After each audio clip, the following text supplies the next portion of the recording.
तो भाई दुश्मनों को दोस्त बनाकर और डॉक्टरों की हड्डियां चटकाकर डेयरडेविल बॉर्न अगेन सीजन 2 का 6th एपिसोड फाइनली एयर हो चुका है। एंड इसमें बहुत सारी चीजें अच्छी थी, पर उसी के साथ साथ कुछ चीजें खराब भी लगी मुझे, जिसके ऊपर हम बात करेंगे। तो इस एपिसोड की शुरुआत वहीं से होती है जहां पर पिछला एपिसोड खत्म हुआ था, जहां हमारी फिश की माशूका वेनेसा अब मर चुकी है। अब फाइनली अब तो मर ही चुकी है। अब तो कुछ इसमें कोई थ्योरी भी नहीं बना सकता कि हाँ वो अभी बची हुई है और कुछ हो सकता है ना, वो मर चुकी है। और इसी फ्रस्ट्रेशन पे फिश कि वो वेनेसा को नहीं बचा पाया, वो उसी डॉक्टर को मार देता है जो उसका ऑपरेशन कर रहा था उस टाइम पर। एंड मैं सच बताऊं तो यहाँ पर मुझे उस डॉक्टर के लिए बहुत बुरा लग रहा कि भाई एक तो उसके लिए बंदे के लिए काम भी करे और ऊपर से नहीं होता, कभी कभी नहीं बच पाता इंसान। लेकिन इसके बाद एक ऐसा सीन आता है जिसका मैं पिछले एपिसोड से वेट कर रहा था कि अगर डेयरडेविल बुलजाय को बचाकर कैरन के पास लेके चले गया तो कैरन किस तरीके से बिहेव करेगी। तो डेयरडेविल बुलजाय को वहीं पे लेके जाता है जहाँ पर कैरन और मैट पहले से रह रहे थे, और वहाँ पे उन्होंने जितने भी लोग थे उनको रखा हुआ था। बुलजाय को स्टिचेस वगैरह लगाते हैं, और स्टिचेस कैसे लगाते हैं? स्टेपलर से। पहले तो मुझे लगा कि शायद मैंने गलत देख लिया कि ओ शायद ये कोई होगी कोई टेक्नोलॉजी जो मुझे नहीं पता, पर वो बाद में कैरन उसको बोल देती है कि भाई स्टेपलर ही लगाया तो उठ मत, दर्द होगा वो, क्योंकि जानबूझ के लगाया स्टेपलर तेरे को। अब इसी सीन में हमें कैरन और मैट की एक कन्वर्सेशन देखने के लिए मिलती है, जो कि सच बताऊं तो इस सीजन में बहुत बार सुन लिया हमने, कि यहाँ पर कैरन मैट को ये बोलती है कि you have to kill Fisk, there is no other way. क्योंकि फिस्क ने पिछले एपिसोड्स में, अगर आप पिछला एपिसोड को हटा दो और इससे पिछले एपिसोड में, तो बिल्कुल जीना हराम कर रखा था, और देयर इज नो वे कि वो लॉ का सहारा ले सके। कैरन को ऐसा लगता है। एंड वो वहाँ पर उसको बोलती भी कि अब ऐसी सिचुएशन आ गई हमारे बीच में कि या तो फिस्क बचेगा या तो फिर मैट मर्डॉक ही बचेगा, मतलब डेयरडेविल बचेगा। तुम में से कोई एक ही बंदा बच सकता है। अब यहाँ पर डेयरडेविल बीइंग डेयरडेविल वो कैरन को बोल देता है कि भाई देख, मैं किसी को मार नहीं सकता, मेरे मॉरल्स के खिलाफ है, हम लॉ को अपने हाथ में ले सकते हैं। और ये जो मतलब अपने पुराने 3 एपिसोड और बॉर्न अगेन के एपिसोड्स में करता जा रहा है। लेकिन इसी के बीच में ना हमें कैरन की आइडियोलॉजीज भी पता चलती है कि वो क्यों अब लोगों को मारने के लिए राजी है। जहाँ पर वो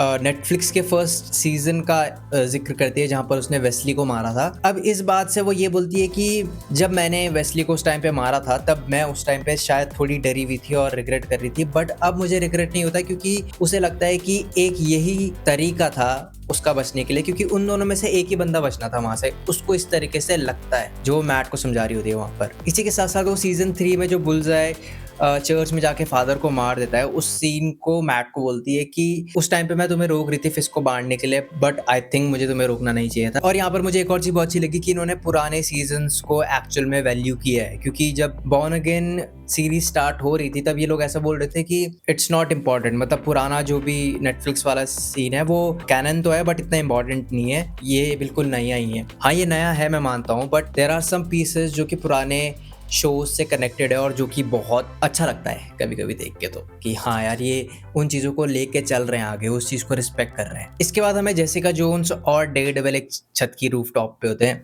रूफटॉप ही छत होती है एक्चुअली वो ये बात कर रहे होते हैं कि नॉर्दर्न स्टार का जितना भी कार्गो था, जो कि मैट उस टाइम पे एक्वायर नहीं कर पाता है, तो वो एक गोडाउन टाइप ऑफ समथिंग जगह पे होता है। तो वो बात कर रहे होते हैं कि यहाँ पर सामान है एंड हमें वो चीज़ें लेके आनी होती है। अब देखो यहाँ पर इंटरेस्टिंग ये है कि दोनों वहाँ पर फाइट पे इंगेज होते हैं, मतलब दोनों आगे जाकर फाइट करते हैं, बट उससे पहले जेसिका डेयरडेविल को एक चीज़ बोलती है कि वो लोग हमें ढूंढ रहे हैं, हमारे जैसे लोगों को ढूंढ रहे हैं। एंड मैं ये सोच रहा हूँ कि देखो, बिल्कुल झूठ नहीं बोलूंगा, मैंने जेसिका जोन्स नहीं देखा है। अब मुझे नहीं पता कि वहाँ पर क्या हुआ है उसकी कहानी में। आई जस्ट नो कि देयर आर सम पीपल जो उनको ढूंढ रहे हैं। अब वो हैंड नहीं है, क्योंकि हैंड होते तो हमें डायरेक्टली पता चल जाता। इसी के बाद दोनों एक फाइट में इंगेज हो जाते हैं वहाँ पर, जो भी कार्गो है उसको निकालने के लिए या फिर उसको डिस्ट्रॉय करने के लिए। और यही मेरा सबसे बड़ा कंसर्निंग पॉइंट है इस एपिसोड को लेके, कि ये जो फाइट सीक्वेंस हुआ ये काफी ज्यादा ना जिटरी फील होता है। ऐसा लगता है कि they are moving everything so quick and everything is looks like,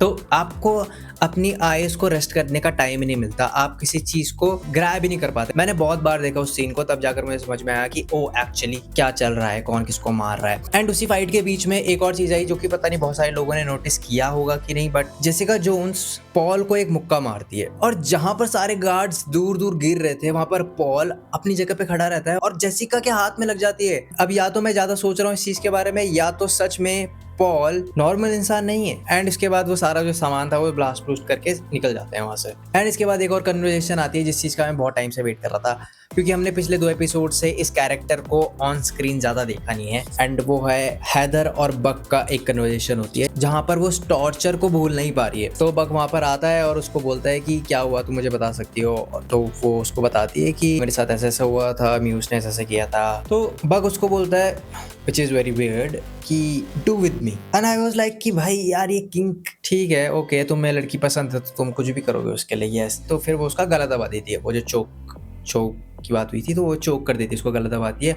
अब देखो इंटरेस्टिंग यहाँ पर ये है कि उस टाइम पर जब हैदर बक का गला दबा रही थी, अगर तुम हैदर के फेस को और म्यूज के फेस को साइड बाय साइड रखो तो तुम्हें हल्की सी सिमिलैरिटी देखने के लिए मिलती है। यू कैन फील कि कुछ गड़बड़ है, कुछ गड़बड़ हो रही है इसकी बॉडी के साथ, इसके माइंड के साथ कुछ गड़बड़ है। फिर इसके बाद हम उसी शेल्टर में पहुंच जाते हैं जहाँ पर कैरन और बुलजाई अभी है। अब यहाँ पर बुलजाई उठता है और कैरन को बोलता है कि मैंने वेनेसा को मार दिया, तो ये फैक्टस हो गया कि मैंने तुम्हारे फ्रेंड को मारा था, अब मैंने वेनेसा को मार दिया, इसने मेरे को बोला था कि तुम्हारे फ्रेंड को मारने के लिए, तो फिर मैंने इवन कर दिया। तो ये सुनकर कैरन को थोड़ा गुस्सा आ जाता है, तो वो गन निकाल के उसके हेड की तरफ पॉइंट कर देती है। अब मुझे ऐसा लगा था कि शायद नहीं मारेगी और ऐसे बोल देगी कि सिर्फ मैं मैट की वजह से तुम्हें नहीं मार रही हूँ क्योंकि वो किसी को नहीं मारता, बट वो शूट कर देती है। वो तो ठीक टाइम पर डेडेविल आ जाता है, वो अपना बेली क्लब मारता है उस पे और वो गिर जाती है। एंड मैं से एक चीज बोलूंगा यहाँ पर, इस पूरे सीजन डेडेविल ने जो बेली क्लब का यूज किया है अपने, इट वाज सो गुड। वो जो डंडे हैं उसके, सो गुड भाई,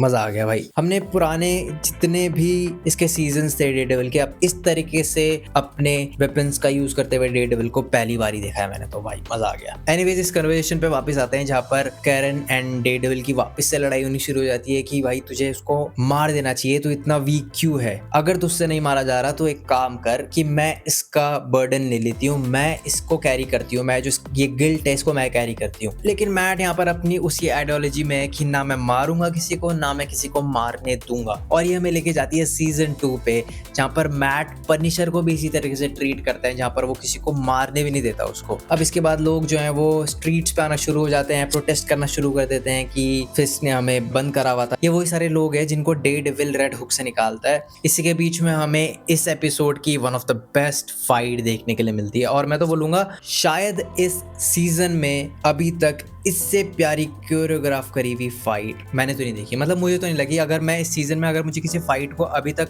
टॉप में रखना होगा, शायद मैं इसी को रखूंगा। हाँ, वो वन शॉट सीक्वेंस के ऊपर भी रखूंगा इसको, क्योंकि यहाँ पर डेडेविल एंड फिस्क इस तरीके से लड़ते हैं ना, इट लुक्स लाइक कि डेडेविल और किंगपिन लड़ रहे हैं, एक ब्रूट फोर्स के साथ लड़ रहा है, एक अपनी एजिलिटी और वो जो बेली क्लब्स उनका यूज कर रहा है, कूद रहा है इधर उधर, मार भी खा रहा है। मतलब it was a comic book panel, इतना प्यारा लग रहा था, इतना बढ़िया लग रहा था देख के। But one of the best fighting sequences इस पूरे सीजन, इस सीजन की बात कर रहा हूँ मैं, ठीक है। तो अभी के लिए बस इतना ही है, और अगर मैंने कुछ मिस कर दिया हो तो फिर बता देना, बाकी लाइक शेयर तुम कर लोगे। एंड अपना ध्यान रखो और मिलते हैं, मजे करो।